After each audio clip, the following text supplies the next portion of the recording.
السلام عليكم ورحمة الله تعالى وبركاته.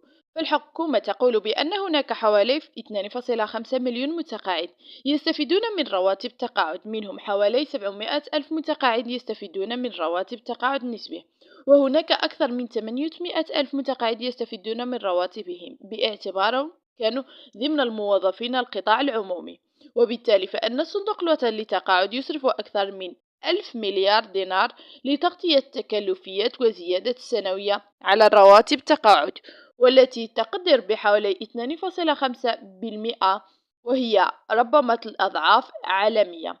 وبالتالي فيجب على الدولة في ظل ما ترمي به من أزمة خانقة أن تؤلج إلى إعداد توازن بها يخضع المصلحة العالية للدول.